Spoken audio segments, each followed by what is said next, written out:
In a quiet little town, nestled amongst sleepy houses and moonlit gardens, lived a ginger cat named Leo. His best friend in the whole wide world was Carmen, a sleek black cat whose fur shimmered like the midnight sky, dotted with the stars of her curious yellow eyes. They were inseparable, partners in every nocturnal adventure.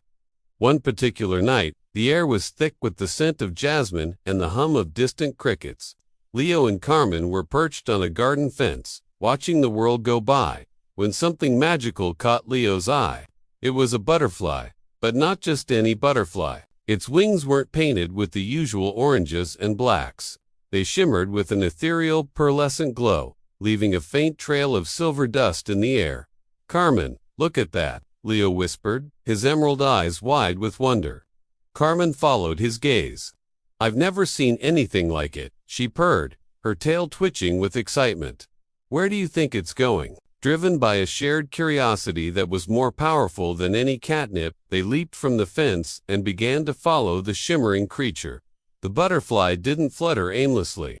It moved with a purpose, gliding through backyards, over rooftops, and down winding alleyways they had never explored before. It led them further and further away from their familiar territory, into a part of town that seemed to sleep deeper than the rest.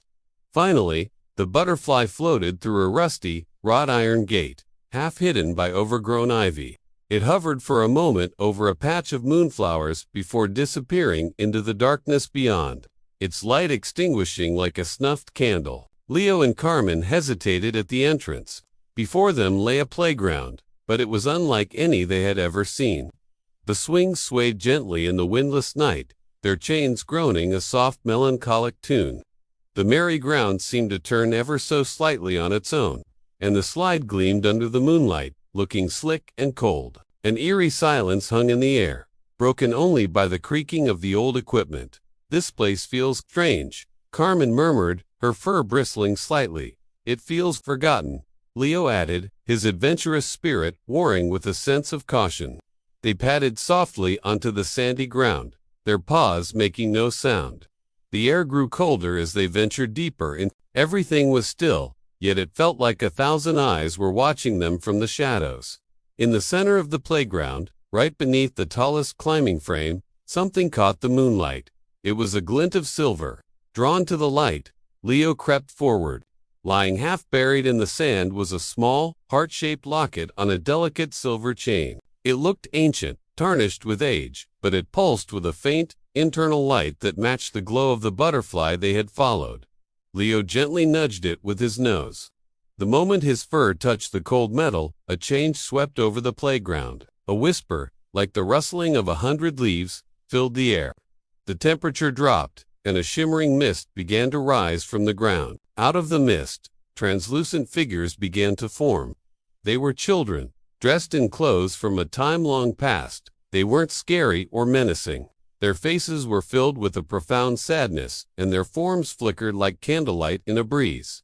One of them, a little girl in a simple dress, floated closer to the two stunned cats. "You found it," she whispered, her voice like the distant chime of a bell. "You found the locket." Leo, though startled, found his voice. Who are you?" "We are the children of the playground," a small boy with a newsboy cap said, his form wavering. "We've been trapped here for a very, very long time." Carmen stepped forward, her initial fear replaced by a wave of compassion. "Trapped?" The little girl pointed a translucent finger at the locket in front of Leo. "That locket holds our memories, but it also holds us here. A long time ago, a sorrowful spell was cast upon this place. We were just playing, and then, we couldn't leave.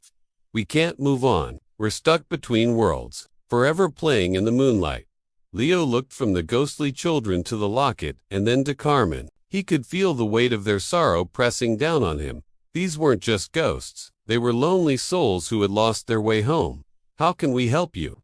Leo asked, his voice filled with a determination that surprised even himself.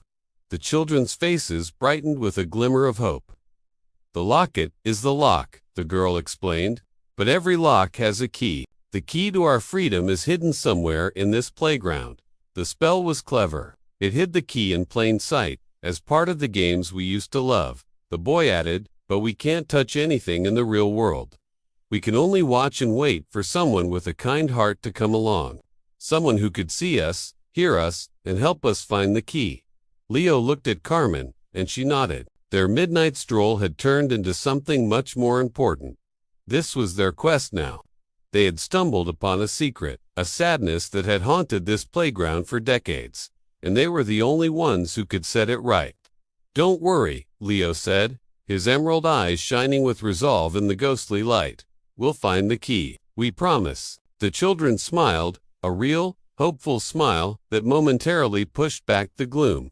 The two cats, one ginger and one black, stood ready in the center of the haunted playground. Their mission had begun: to solve the mystery, find the hidden key, and finally bring peace to the lost children. The night was far from over, and the playground held its breath, waiting to see if these two small heroes could unlock its greatest secret.